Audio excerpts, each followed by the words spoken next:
In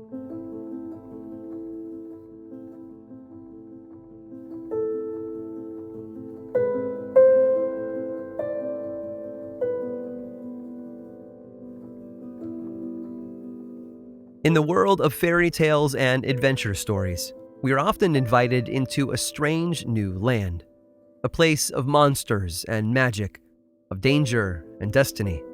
And that's what we love about these powerful stories. They transport us, they move us, they show us another world. Fantasy is more mainstream today than it's ever been. From The Lord of the Rings to the Game of Thrones, we love it all.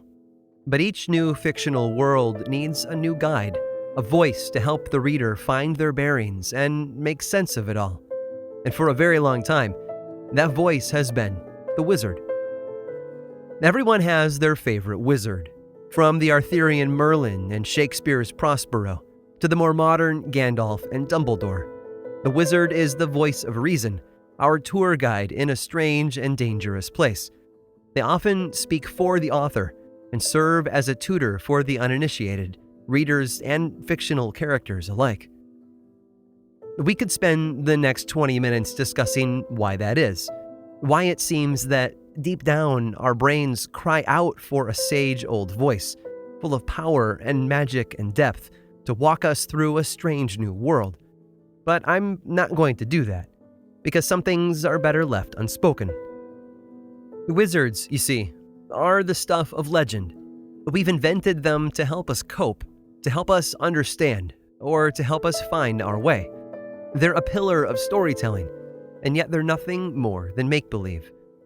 At least, that's what most of us think.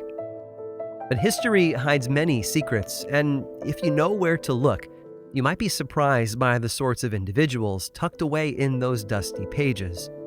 Real people. People who lived and breathed and walked among us, and who had a reputation for the otherworldly. One such man existed in the middle of the 16th century, and if you consider the stories, you'll risk coming face to face with a startling conclusion. Wizards just might be real. I'm Aaron Mahnke, and this is Lore.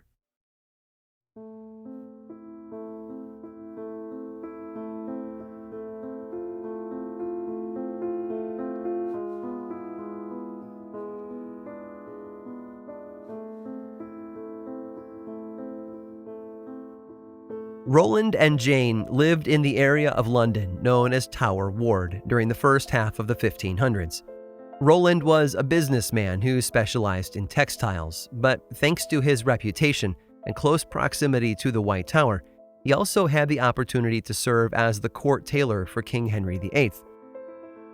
Their only child, John, was born in 1527. We don't know much about his childhood, but by the age of 15, he was on his way to Cambridge, where he studied, well, everything. While there, he barely managed to get 4 hours of sleep each night due to the number of subjects he was studying. His mind was hungry. He wanted to know everything, to master it, and connect it all. So he poured himself into every topic available: navigation, astronomy, engineering, theology, law, mathematics, medicine, even astrology and cryptography. In the truest sense of the word, John was a polymath, but it still wasn't enough. After Cambridge, he boarded a ship and sailed for the Netherlands, where he would study at the old University of Leuven, and that's where he dug deeper into the one subject that intrigued him the most: the occult. When John finally returned to England in 1551, he brought a collection of European navigational equipment with him, as well as a solid reputation as a sorcerer. And that last bit was certainly his fault. Months before, he'd been hired to help with a particular problem in a stage production of Pax, the ancient comedy by the Greek philosopher Aristophanes. It was a story that called for a large flying scarab, a dung beetle, basically, but it was proving tricky to actually make one that was believable enough. Not for John, though.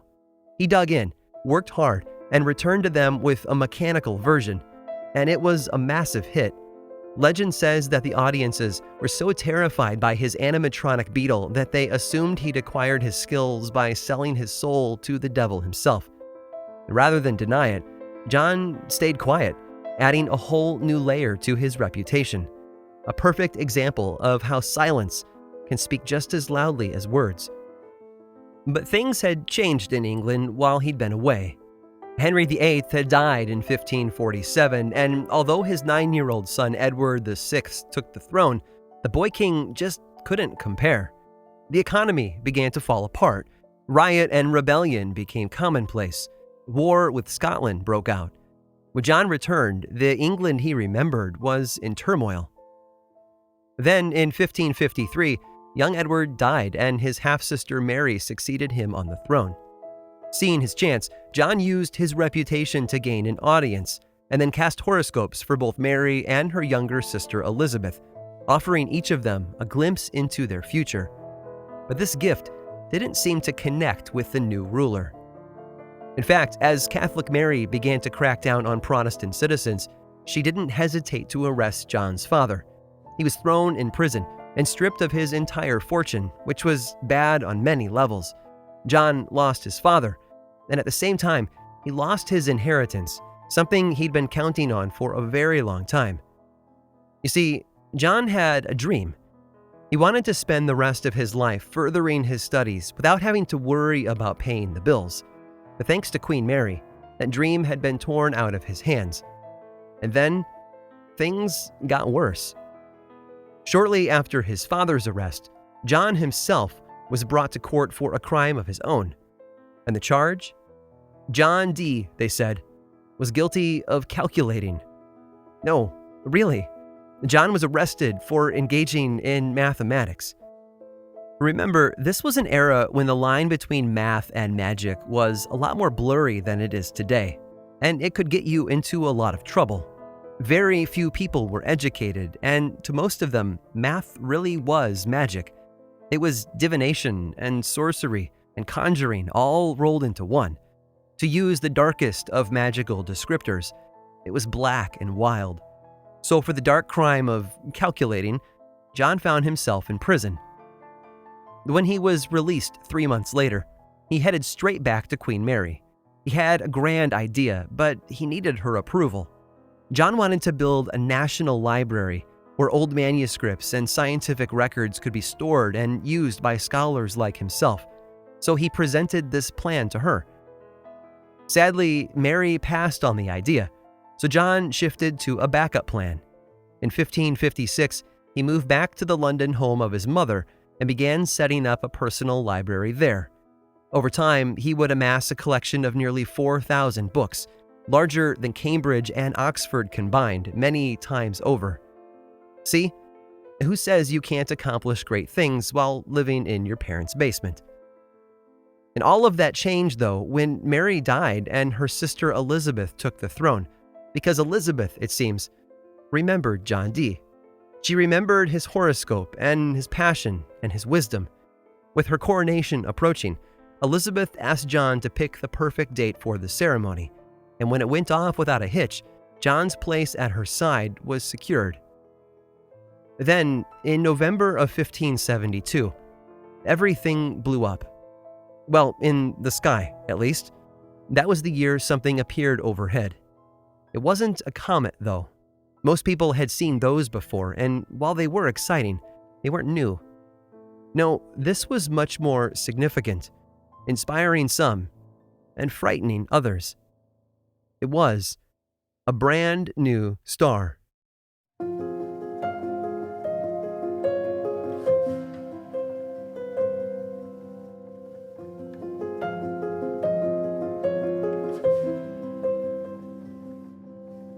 We now know that this new star was actually a massive supernova in the constellation Cassiopeia. After it appeared, it remained there, visible to the naked eye, for well over a year.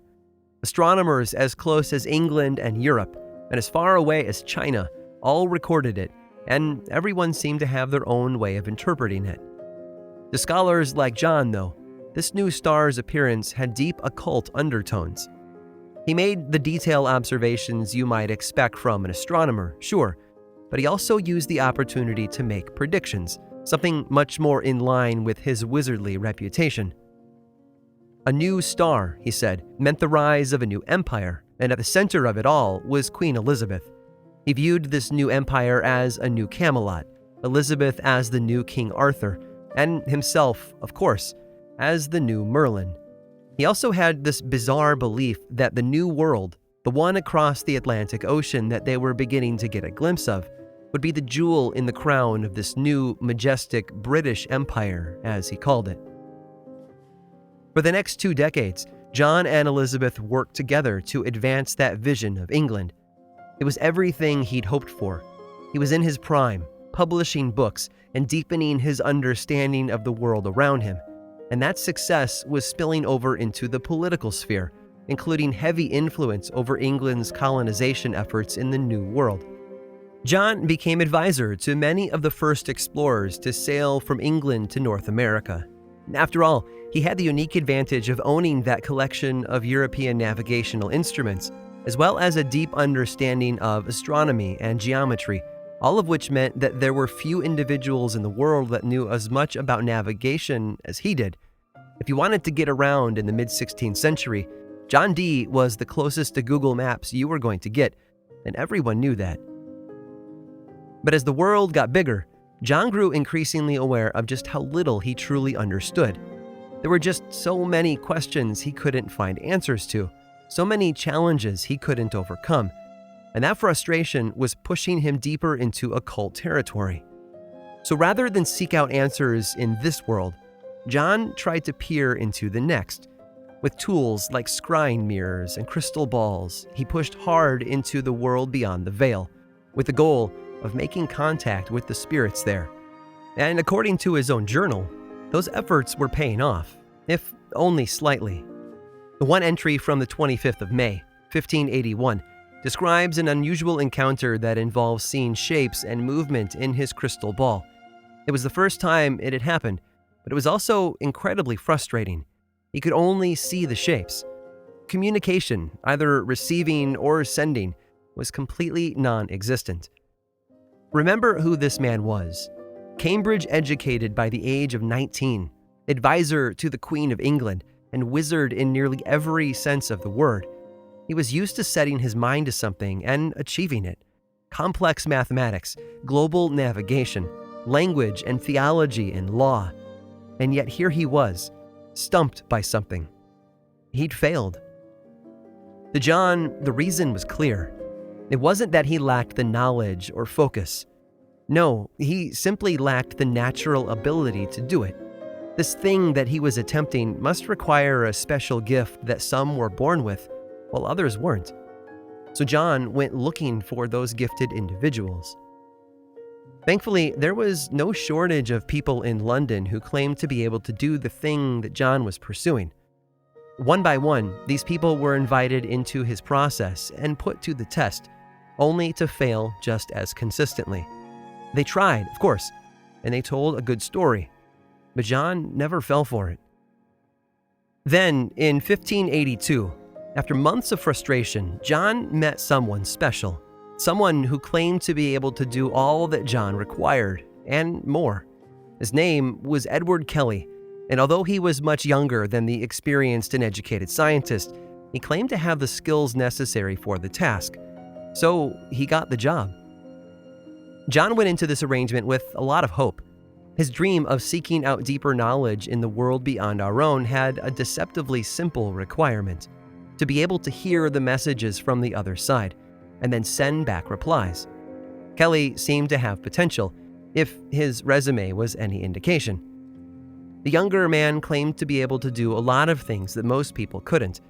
Adept in alchemy and necromancy, he told John that he could learn things from the dead, magically teasing out their past secrets while also predicting the future. Oh, and one more important skill. Kelley, it seems, could talk to angels.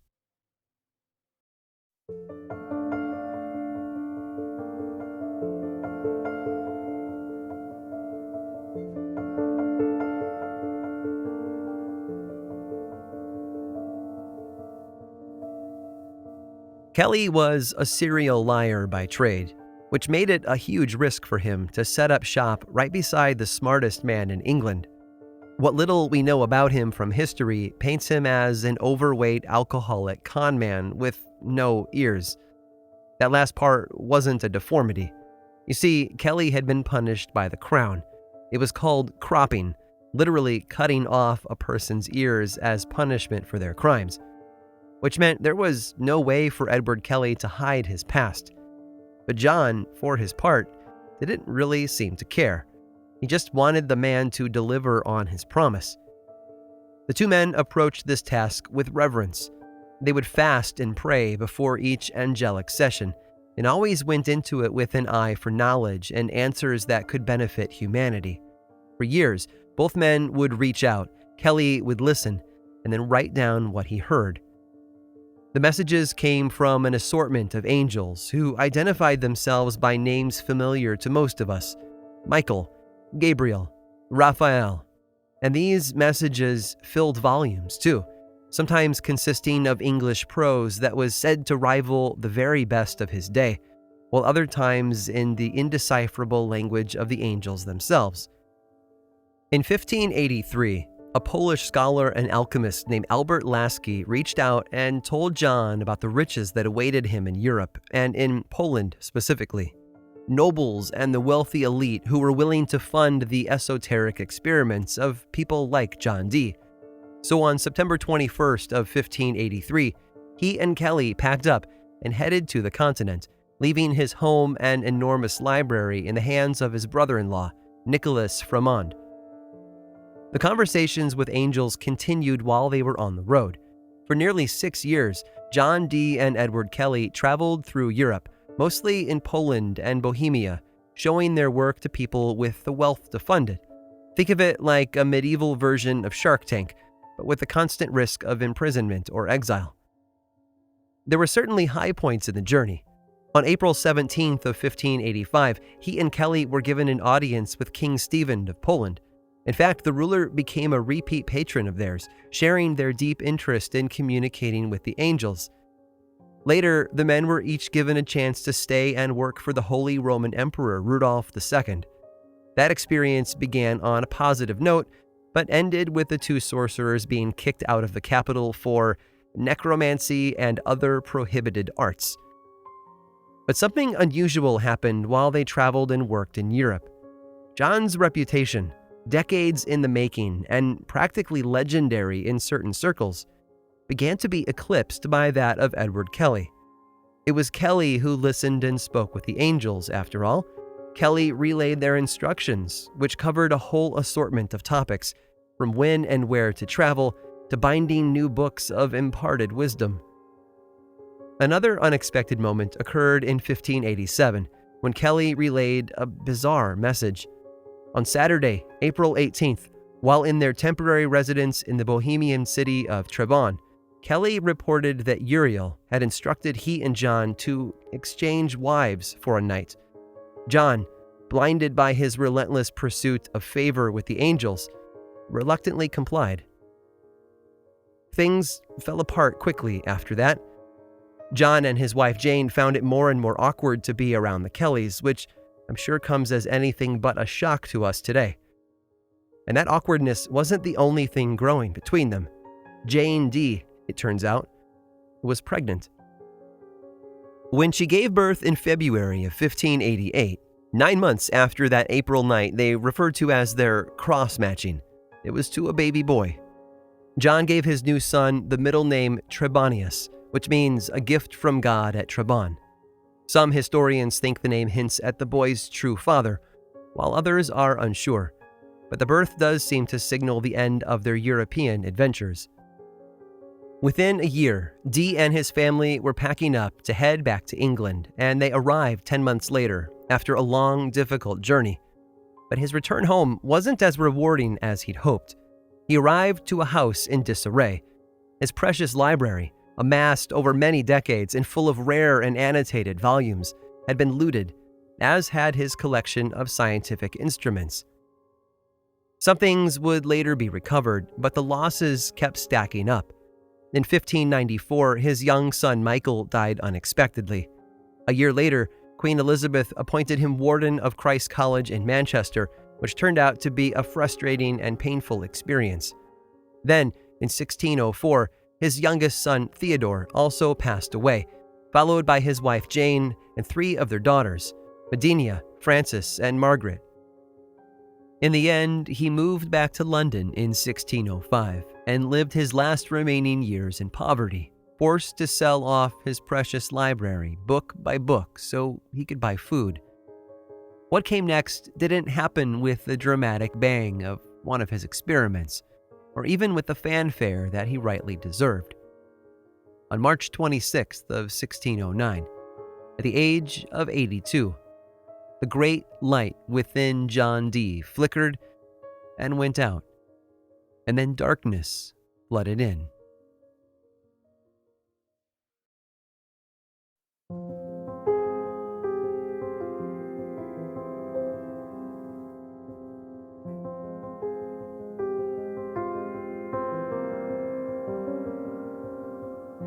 I can't help but wonder how John would fare in our modern times, where the battle between science and superstition is supposed to have ended decades ago. But has it really? Maybe he'd be right in his element, guiding us toward progress with steely determination.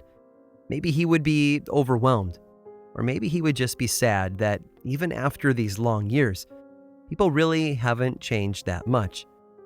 There's so much to love about John Dee. He knew more about everything than most people alive at the time. His personal library was a legendary collection of everything he could get his hands on.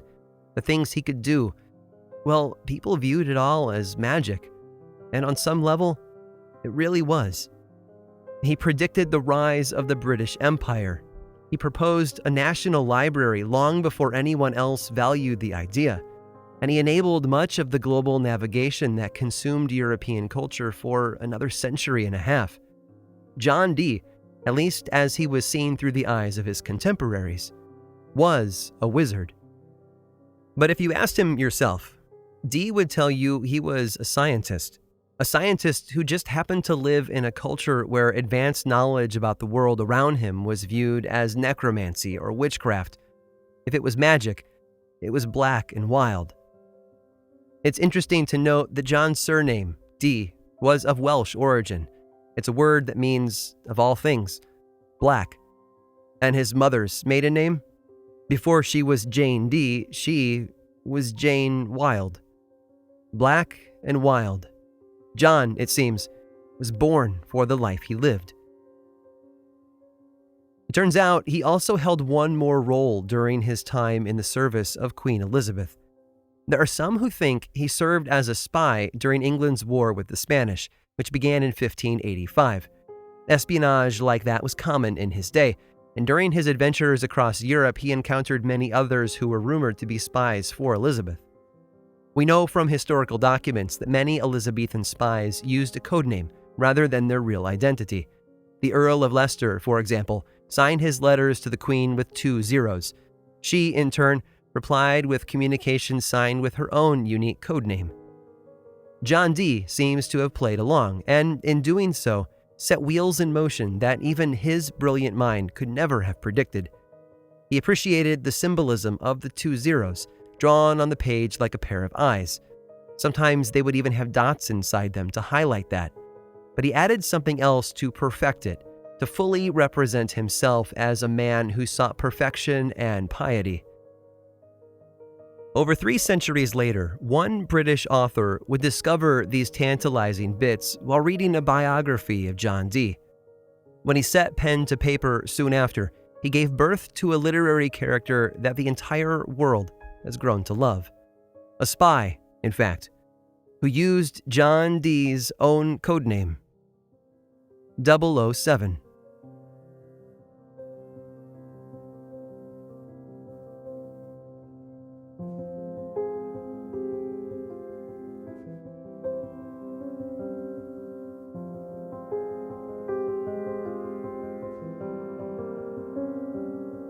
This episode of Lore was written and produced by me, Aaron Mahnke, with research assistance from Marcet Crockett, Music by Chad Lawson and administrative help from Carl Nellis. Lore is a lot more than just bi-weekly audio stories.